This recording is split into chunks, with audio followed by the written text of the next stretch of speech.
Tuh waktu bekam itu kan harus punya wudu dulu, baca surat An-Nas, Al-Falaq, Al-Kursi dan lain sebagainya, ayat kursi dan sebagainya. Apakah itu adalah bagian daripada berdialog dengan Al-Quran melalui bekam? Atau misalnya tadi kan berbicaranya tentang kuratif, tapi belum kerana preventifnya tuh. Nah, apakah bekam juga salah satu tindakan preventif untuk tadi mengalahkan sel-sel yang katakanlah sebelum saya pelatihan jahat gitu kan, tapi kalau sesudah pelatihan jadi berteman, jadi bestie gitu.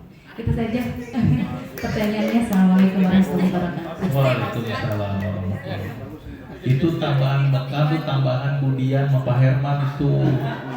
Biar ada PBI-nya, ada bekamnya, begitu.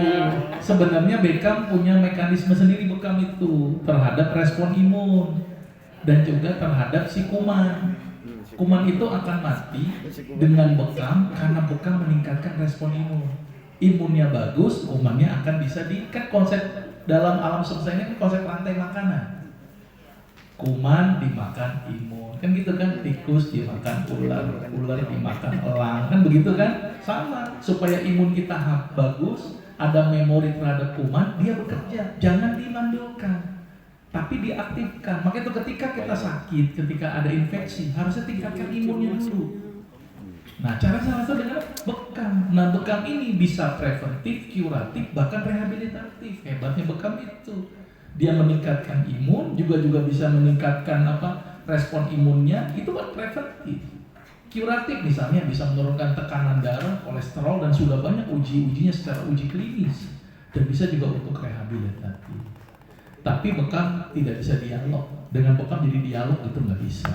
Itu tambahannya Budian Pak Herman, ya, tambahin bekam biar ada PBI-nya dikit begitu ya. Kira-kira begitu. Ya, selanjutnya sesi juga.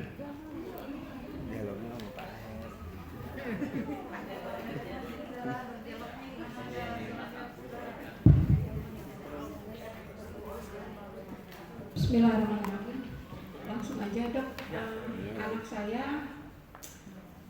saat ini terapi dipakai sudah 15 bulan, kayaknya 16 deh. Nah, untuk menurunkan 0,01 dosisnya itu harus EEG dulu. Tapi pada Allah setiap kali EEG speknya selalu tinggi, makanya dosisnya tetap. Nah, pertanyaan saya, bagaimana cara penerapan bacaan Al-Quran untuk kasus ini, dan juga ini dok, kalau komplikasi. Jadi tadi dokter bilang kan untuk kalau yang untuk melemahkan atau membunuh kuman kita dengan volume yang tinggi, kalau untuk menyembuhkan dengan ya gitu dokter. Nah, itu gimana? Untuk anak stunting juga dok. Baik, Depaken ya. Mohon maaf ibu, anaknya mohon maaf ya, epilepsi ya Bu ya. Kejang demam. Iya, kejang demam. Nggak ada gambaran epileptic form hasil EEG-nya. Karena kalau kejang demam sih seharusnya tidak terus-terusan minum obat. Pastikan dulu dengan EEG apakah ini kejang demam ataukah ada gambaran epileptic form. Pasti ini dulu. Dari dokternya sih memang anak epilepsi. Oh iya, maka itu harus minum obat terus. Nanti begini Bu, saya punya pengalaman kasus. Ya, untuk kondisi seperti itu, saya coba tapering off, turunkan dosis, gitu ya, secara bertahap sambil melihat respon. Kemudian saya tambahkan dengan biji pala. Saya kombinasi dengan biji pala direbus. Karena ternyata biji pala itu juga memiliki efek sedatif dan juga memiliki efek anti epileptik. Nah, biasanya saya kombinasi itu dulu dengan dosis terkecil. Ya, biasanya saya mulai dulu misalnya tergantung dosis Depakornya berapa. Turunkan dulu, herbal dinaikkan. Nanti turunin lagi, herbal dinaikkan. Jangan pernah berhenti mendadak karena bisa menyebabkan ribut. Ya, itu yang bahaya. Nah, itu yang harus diwaspadai. Takutnya nanti timbul kejang. Kejang itu yang ditakutkan bukan kejangnya Bu, kejadian akibat kejang. Misalnya dia kejang di jalan jatuh plek, nah itu yang berisiko.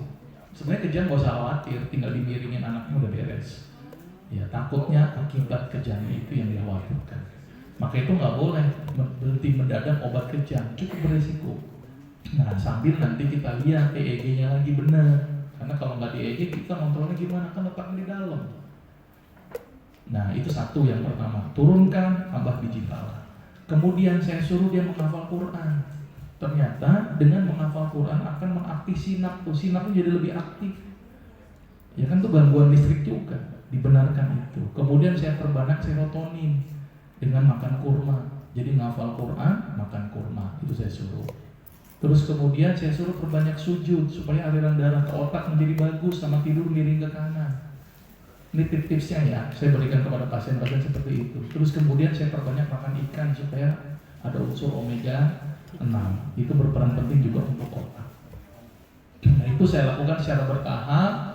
Ya ada yang bagus, ada juga yang berespon cukup bagus. Tapi ada juga yang tidak berespon. Masing-masing individu berbeda-beda. Tapi itu yang saya lakukan. Kira-kira begitu. Mudah-mudahan bisa membantu dan disembuhkan anaknya oleh Allah. Ya. Ya, dokter izin satu lagi ya dari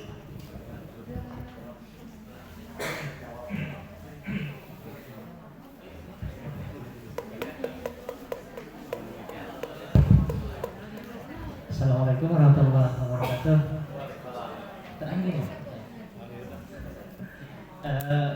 Dok, saya ingin bertanya, cuman mungkin ini agak keluar dari pembahasan dokter ya, tapi saya penasaran banget.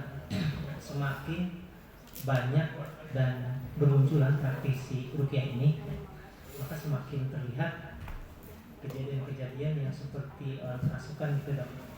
Kira-kira secara ilmiahnya seperti apa sih orang kerasukan itu? Terima kasih dok. Assalamualaikum warahmatullahi wabarakatuh. Waalaikumsalam warahmatullahi wabarakatuh. Nah itu saya lagi juga mempelajari bahwa jin itu masuk melalui peredaran darah. Maka sempitkanlah jalan masuknya dengan berpuasa. Ini menarik untuk saya coba kaji lebih dalam lagi.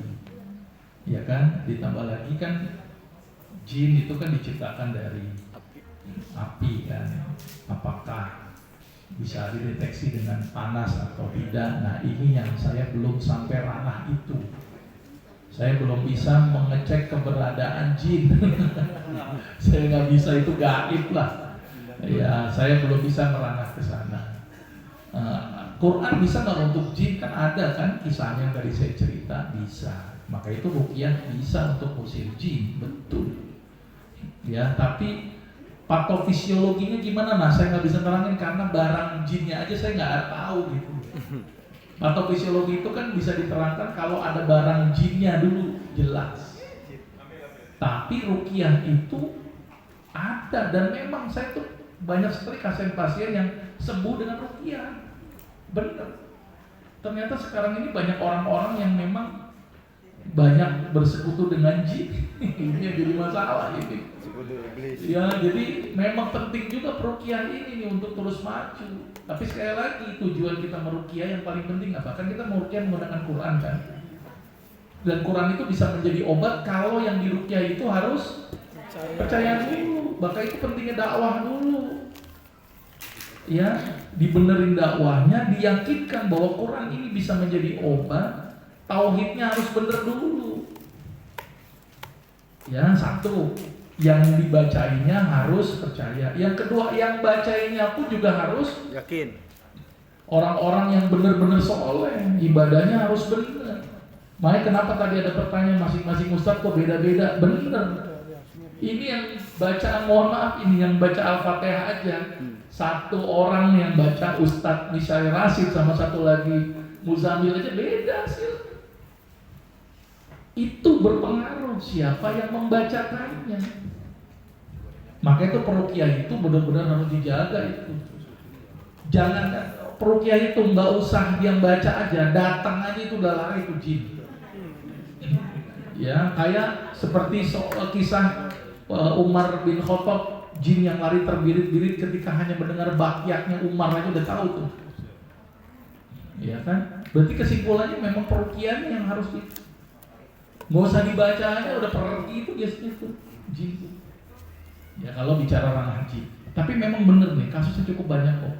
Maka itu pentingnya terapi dengan menggunakan Quran.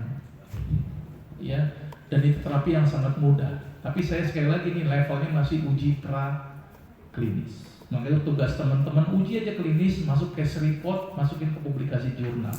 Semakin banyak yang bikin case report, keren itu nanti. Kira-kira begitu. Jadi saya nggak bisa menjawab ya jin itu seperti apa, bentuknya apa, konsistensinya bagaimana, terbuat dari unsur apa, masuk ke dalam darahnya seperti apa. Wallahu a'lam, saya nggak punya ilmu di sana. Gitu ya. Artinya perlu belajar lagi itu. Nggak tahu katanya ada dokter yang lagi belajar tentang jin, itu saya juga nggak ngerti. Ya, tapi ini perkara gaib, saya belum paham. Itu ya. Mudah-mudahan bisa menjawab. Sudah cukup ya, nanti lain waktu kita lanjutkan lagi karena masih ada acara sore hari harus ngejar 3:30. Begitu ya, mudah-mudahan bermanfaat. Sekali lagi saya mohon maaf kalau banyak kekurangan. Sekali lagi ini masih banyak kekurangan, masih banyak kesalahan juga. Makanya saya terus belajar. Jadi ini sebagai ajang diskusi buat saya. Saya akhiri, assalamualaikum warahmatullahi wabarakatuh. Alhamdulillah, masya Allah. Gimana Pak Bu? Masih kurang ya ilmunya ya? Sih, kita doakan semoga beliau Allah panjangkan umurnya, Allah mudahkan segala pekerjaannya. Bapak dan Ibu jangan dulu pulang sesuai dengan aturan dari awal karena belum penutupan. Ya, untuk acara sesi selanjutnya yaitu ada penyerahan piagam kepada guru kita Dr. Agus, insya Allah akan diberikan oleh Ustadz Mahendra kepada beliau. Di yang punya herbal insani itu yang punya tempat ini ya harga ya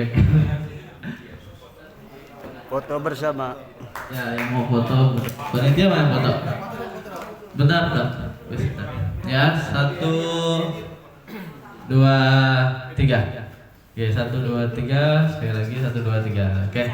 Alhamdulillah. Masyaallah, barakallah. Ya, dokter sekali lagi foto bareng. Bapak dulu ya Ibu ya.